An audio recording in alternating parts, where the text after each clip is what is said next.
सुनो, जिंदगी पुकार रही है तुमको, बढ़े चलो। दी स्टैंडर्ड कॉलेज, रोशन, पुरअज़्म और सेहतमंद मुस्तकबिल का अमीन। जिंदगी को बावकार तरीके से रवादावा रखने और नौजवानों के महफूज मुस्तकबिल के लिए स्टैंडर्ड कॉलेज ने ऑनलाइन क्लासेस का आगाज किया है, ताकि हमारे बच्चे तालीम की शाहराह पर गामजन रहें। गैर यकीनी हालात में यकीनी मुस्तकबिल। दी स्टैंडर्ड कॉलेज के साथ admission open. FSC, ICS, ICOM, FA, BS Zoology, Chemistry, Physics, Math, CS, IT, Economics, English, Psychology, BBA, BA, BSc, BCom। आए पाकिस्तान को आगे बढ़ाएं, मुहतात होकर और एतमाद के साथ। The standard college, girls campuses, Paris road, Hajipura road, Saidpur road Khichian, boys campus, circular road. अस्सलाम वालेकुम बेटा, क्या हाल है? ठीक है? और सुनाए, सब ठीक है? हमने बेटा जो लास्ट हमारा लेक्चर था उसमें हमने एब्सोल्यूट पोटेंशियल एनर्जी से रिलेटेड चीज़ों को डिस्कस किया और उसके एट द एंड हमने उसकी वैल्यूज़ भी फाइंड की। एब्सोल्यूट पोटेंशियल एनर्जी की वैल्यू को भी फाइंड किया और हमने ये देखा कि एब्सोल्यूट पोटेंशियल एनर्जी होती क्या है, उसकी हमने वैल्यूज़ को फाइंड किया। हमने देखा कि हमने जब ज़मीन की ग्रेविटेशनल फील्ड से जब हमने किसी ऑब्जेक्ट को बाहर फेंका, ज़मीन की ग्रेविटेशनल फील्ड से बाहर निकाला, तो उस फॉर्म में हमारे पास एब्सोल्यूट पोटेंशियल एनर्जी की वैल्यूज़ क्या आई, हमने उस चीज़ को फाइंड किया। आज हमें बेटा जो आज का हमारा लेक्चर है वो है एस्केप वेलोसिटी। एस्केप वेलोसिटी क्या होती है, आज हमने इस चीज़ को एक्सप्लेन करना है, डिफाइन करना है कि आपके पास एस्केप वेलोसिटी क्या है। इस चीज़ को मैं डिफाइन करने से पहले मैं कुछ एक एग्जांपल को डिस्कस करूंगा। जैसे हम सपोज करते हैं कि हमारे पास ये अर्थ है और आपको बेटा पता है कि हर चीज़ दे हैव अ मैस। हर वो ऑब्जेक्ट, हर वो बॉडी जिसका मैस होता है उसके पास अपनी फील्ड होती है, वो हर ऑब्जेक्ट को अपनी तरफ अट्रैक्ट करती है। अब देखें ये अर्थ है और हमें पता है अर्थ की भी अपनी ग्रेविटेशनल फील्ड है। मतलब मैं यहाँ पे यूँ कह सकता हूँ कि ये अर्थ है और ये जो राउंड है, इस राउंड में, इस सर्कल में जो ग्रेविटेशनल फील्ड है या ग्रेविटेशनल जो फोर्स है वो बहुत स्ट्रांग है। क्या मतलब स्ट्रांग है? मतलब कि इस फील्ड में, ये जो मैंने सर्कल लगाया है, इस फील्ड में अगर कोई ऑब्जेक्ट आता है, कोई बॉडी आती है, जैसे ये ऑब्जेक्ट है, ये कोई बॉडी है, अगर ये देखें तो ये ज़मीन की ग्रेविटेशनल फोर्स के बिटवीन है। अगर ये बॉडी ग्रेविटेशनल फील्ड के अलॉन्ग है, बिटवीन है, तो फिर ये बॉडी ज़मीन की तरफ क्या आएगी? अट्रैक्ट होती होगी, चलती आएगी। ठीक है? क्या होगा, एक टाइम ऐसा आएगा कि ये जो ऑब्जेक्ट है ये ज़मीन के ऊपर आके अपने सेंटर ऑफ ग्रेविटी की तरफ अट्रैक्ट होगी और ज़मीन के ऊपर आके फॉल करेगी। ये आपके पास ग्रेविटेशनल फोर्स और ग्रेविटेशनल फील्ड का बेसिक कंसेप्ट है। ठीक है? मीन के अर्थ की भी अपनी एक फील्ड है, हर चीज़ की अपनी फील्ड होती है। जो ऑब्जेक्ट, जो बॉडी जो मैस रखती हो, जो मैस रखती हो या जिसका वेट होता है, उसके पास अपनी ग्रेविटेशनल फील्ड होती है। वो हर चीज़ को अपनी तरफ, अपने सेंटर की तरफ क्या करती है? अट्रैक्ट करती है, खींचती है। तो यहाँ पे मैंने ये जो बाउंड्री लगाई है, ये बाउंड्री इसी चीज़ को एक्सप्लेन कर रही है कि अर्थ, ये अर्थ है और ये अर्थ की ग्रेविटेशनल फील्ड है। यहाँ तक, इस बाउंड्री तक जो ग्रेविटेशनल फोर्स है वो बहुत स्ट्रांग है, उसके में पावर बहुत ज़्यादा है।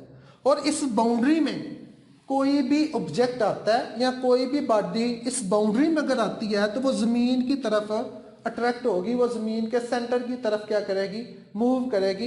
इसको हम ग्रेविटेशनल फोर्स का या ग्रेविटेशनल फील्ड का बेसिक कंसेप्ट देते हैं। अब यहाँ पे अगर मैं बात करूँ तो एस्केप वेलोसिटी की बात करूँ तो एस्केप वेलोसिटी आपके पास वो वेलोसिटी है या आपके पास वो रीजन है या वो पॉइंट है जहाँ पे आपके पास जो ग्रेविटेशनल फोर्स है या ग्रेविटेशनल फील्ड है वो जीरो के इक्वल हो। जीरो का क्या मतलब होता है? जीरो का ये मतलब नहीं है कि वहां पे आपके पास जो फोर्स ऑफ फील्ड है या ग्रेविटेशनल फोर्स है उसकी वैल्यू जीरो हो जाए। उसका मतलब है कि इस फील्ड तक फोर्स तो बहुत स्ट्रांग है। जब कोई ऑब्जेक्ट या जब कोई बॉडी इस फील्ड से बाहर जाएगी, मीन के जो ऑब्जेक्ट है वो इस पॉइंट पे चला जाता है। जब ऑब्जेक्ट इस पॉइंट पे जाएगा तो उसके ऊपर लगने वाली जो ग्रेविटेशनल फोर्स है उसकी वैल्यू क्या होगी? Zero. It's mean zero mean के उस फील्ड के पास इतनी पावर नहीं होगी, ग्रेविटेशनल फील्ड के पास इतनी पावर नहीं होगी कि वो इस ऑब्जेक्ट को जमीन की तरफ वापस ले आए। इसके ऊपर कुछ ना कुछ फील्ड इफेक्ट करेगी लेकिन वो जीरो के इक्वल नहीं होगी। अप्रॉक्सीमेटली इक्वल टू जीरो हम बोल सकते हैं।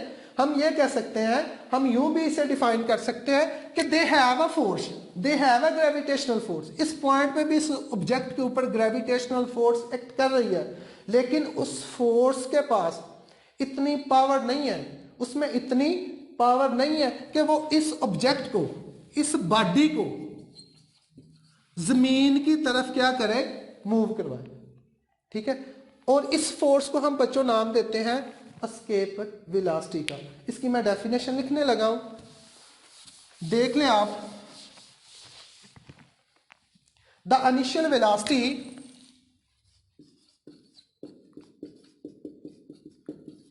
Velocity of a body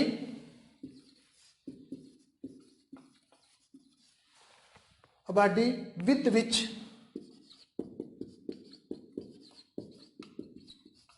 it was out of the gravitational earth gravitational field। यहां पे डेफिनेशन बच्चे देखें, डेफिनेशन से ही आपका कंसेप्ट क्लियर हो जाएगा। देखें, the initial velocity of a body with which it goes out of the earth gravitational field. Mean के हमने किसी ऑब्जेक्ट के ऊपर इनिशियल वेलोसिटी इतनी उसके ऊपर फोर्स लगानी है कि वो जो ऑब्जेक्ट है वो वापस इस जमीन, मीन के अर्थ की ग्रेविटेशनल फोर्स में या अर्थ की तरफ वो वापस मूव ना करे, मीन के जमीन के ग्रेविटेशनल फील्ड से वो बाहर चला जाए। ठीक है, तो उस ऑब्जेक्ट को हम बोलते हैं एस्केप वेलोसिटी का नाम देते हैं। और जिस पॉइंट पे वो ऑब्जेक्ट चला जाता है या जिस पॉइंट पे वो बॉडी चली जाती है उस पॉइंट पे आपके पास जो फील्ड ऑफ फोर्स है, मीन के जो आपके पास ग्रेविटेशनल फोर्स है उसकी वैल्यू जीरो होती है। जीरो मीन के approximately equal to zero, mean के जीरो होती नहीं है लेकिन वीक जो आपके पास फोर्स है वो इतनी वीक हो चुकी होती है कि उस ऑब्जेक्ट के ऊपर उस फोर्स का, ग्रेविटेशनल फोर्स का कोई भी इफेक्ट नहीं होता। उस चीज को हम नाम देते हैं एस्केप वेलोसिटी का नाम देते हैं। और आपको पता है जब बॉडी मूव कर रही होती है, मीन के मैंने जब बॉडी के ऊपर जमीन की, जब मैंने किसी ऑब्जेक्ट को जमीन की ग्रेविटेशनल फील्ड से बाहर लेके जाना है तो मैंने उसके ऊपर फोर्स लगानी है। जब मैं फोर्स लगाऊंगा तो बॉडी किस फॉर्म में होगी, मोशन में। और जब बच्चों बॉडी मोशन में होती है उस वक्त बॉडी के पास काइनेटिक एनर्जी होती है। क्या, कौन सी एनर्जी होती है? काइनेटिक एनर्जी होती है। और हमें पता है काइनेटिक एनर्जी इक्वल है हाफ mv स्क्वायर के इक्वल है। और ये उस फॉर्म में एनर्जी प्रोड्यूस होती है जब बॉडी जब बॉडी को हम जमीन की ग्रेविटेशनल फोर्स से बाहर लेके जाते हैं, ये उस वक्त की ये एनर्जी है, जब उस फॉर्म में बॉडी जो है ना वो मोशन में होती है।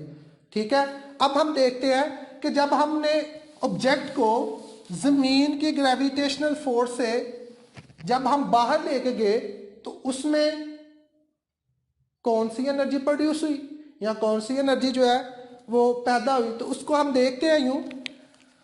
अब ये है मेरे पास अर्थ। अब अर्थ के इस पॉइंट पे, ये पॉइंट जो है, इस पॉइंट पे हमने एब्सोल्यूट पोटेंशियल एनर्जी की वैल्यू फाइंड की है, जो कि मेरे पास है -G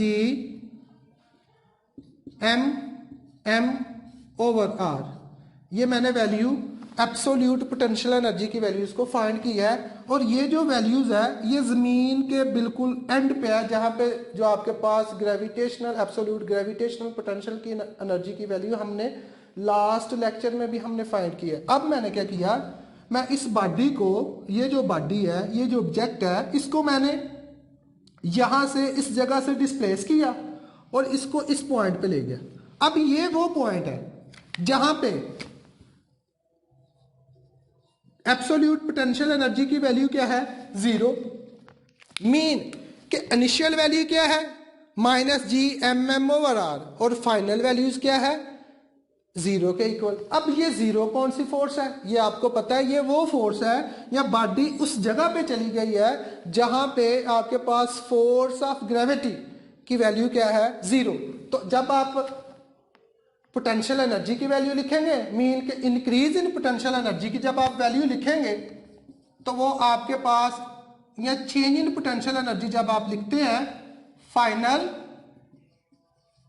potential energy minus initial potential energy. अब आपके पास डायग्राम पे मूव करें तो फाइनल आपके पास ये है,